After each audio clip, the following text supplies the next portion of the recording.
Hello and welcome to our first video. Here, we'll delve into the darkest stories of history's most infamous murderers.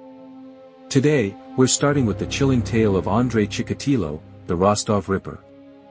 If you're fascinated by true crime and want to join us on this harrowing journey, make sure to hit that like button and subscribe to our channel. Your support helps us bring more spine-tingling stories to you. Now, let's dive into the dark legacy of Andrei Chikatilo.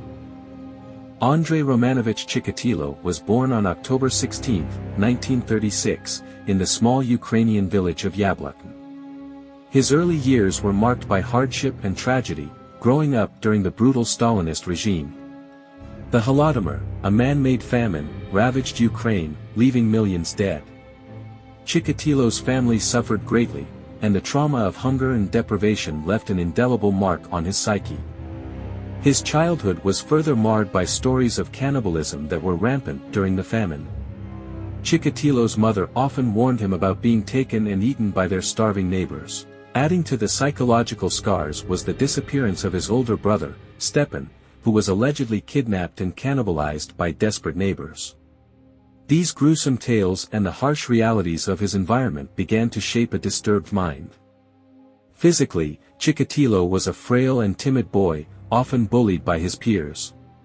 He was also bedwetter, a condition that only added to his humiliation. His father was captured by the Nazis during World War II and branded a traitor upon his return, further isolating the family. The seeds of Chikatilo's later monstrosity were sown in this cauldron of fear, shame, and deprivation.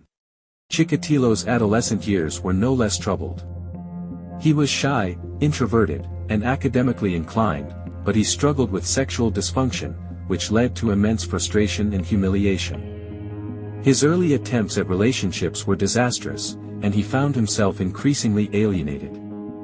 The deep-seated anger and confusion grew within him, suppressed and hidden from the outside world. Despite these challenges, Chikatilo managed to graduate from Rostov University with a degree in Russian literature. He went on to work as a teacher, but his inability to connect with others and his underlying psychological issues made his life difficult. Students mocked him, and he was eventually dismissed from his teaching job due to complaints of sexual misconduct. During this period, Chikatilo married and had 2 children. His wife, Feodosia, was unaware of the darkness brewing within him. Their relationship was strained due to his impotence and inability to perform sexually, which further fueled his rage and frustration. He took on various jobs, including a factory worker and a supply clerk, but none of them provided him with any satisfaction or stability.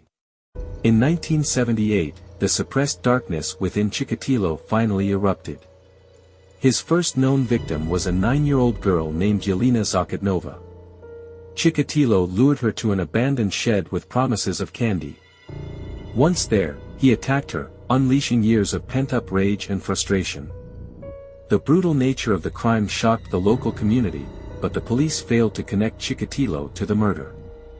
Instead, a mentally disabled man, Alexander Kravchenko, was wrongfully convicted and executed for the crime.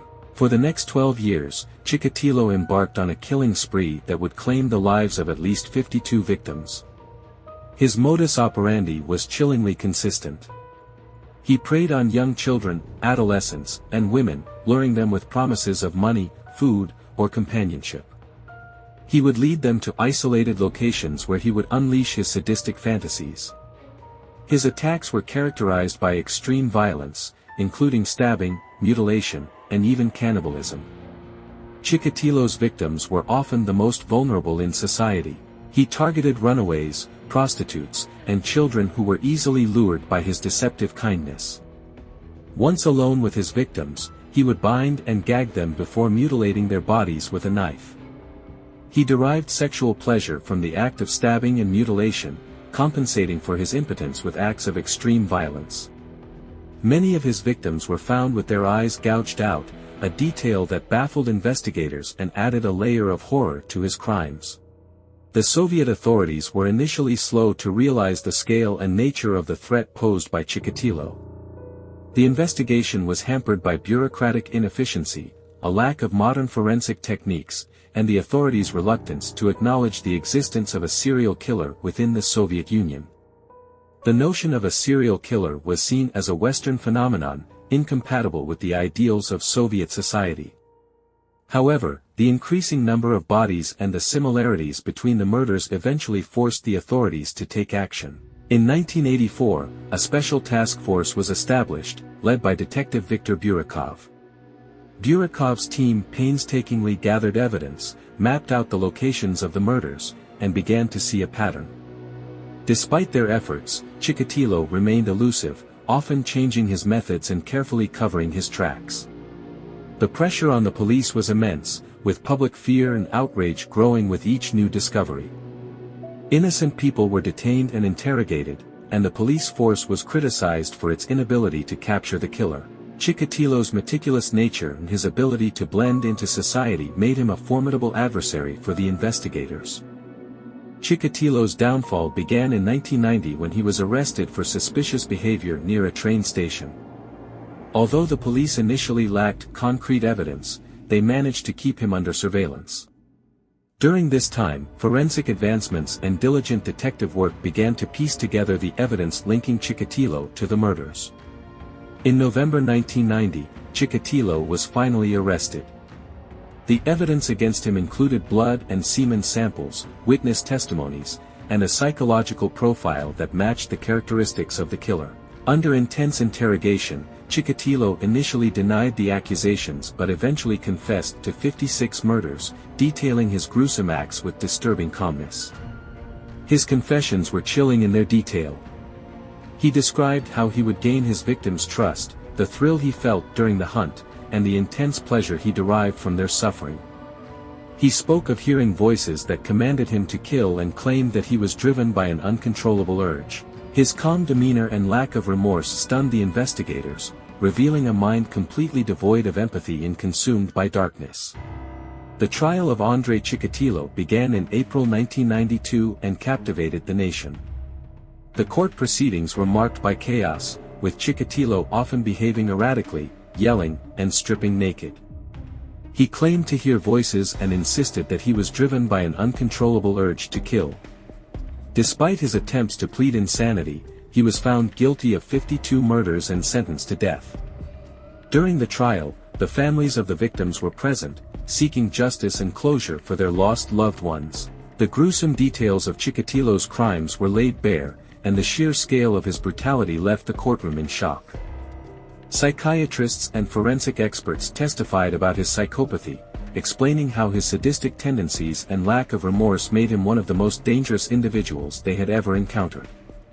On February 14, 1994, Andrei Chikatilo was executed by a single gunshot to the back of the head, ending the life of one of the most notorious serial killers in history.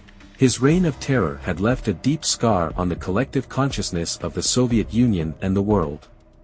The families of his victims could finally find some semblance of closure, knowing that the monster who had taken their loved ones was no more.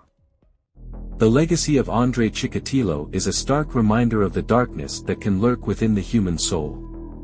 His crimes exposed the vulnerabilities and flaws within the Soviet system and highlighted the need for modern investigative techniques and psychological profiling. The story of the Rostov Ripper continues to haunt and fascinate, serving as a chilling testament to the capacity for evil that resides within us all. Chikatilo's case also led to significant changes in how serial crimes were investigated in Russia. The importance of psychological profiling and forensic science was recognized, and law enforcement agencies began to adopt more systematic approaches to tracking and capturing serial offenders. The horror of Chikatilo's actions served as a catalyst for improvement, ensuring that such a tragedy would be less likely to happen again. The tale of Andrei Chikatilo is not just a story of horror but also one of lessons learned. It is a grim reminder of the importance of vigilance, compassion, and the need to understand and address the psychological underpinnings of such monstrous behavior. His dark legacy will forever be etched in history, a cautionary tale of the depths of human depravity. Thank you so much for watching our first video. We hope you found the story of Andrei Chikatilo as compelling and chilling as we did. If you enjoyed this video and want to see more content like this, please give us a thumbs up and subscribe to our channel. Your support means the world to us and helps us bring more fascinating true crime stories to you. Don't forget to hit the notification bell so you never miss an update. Thanks again for joining us on this journey into the dark corners of history. See you next time.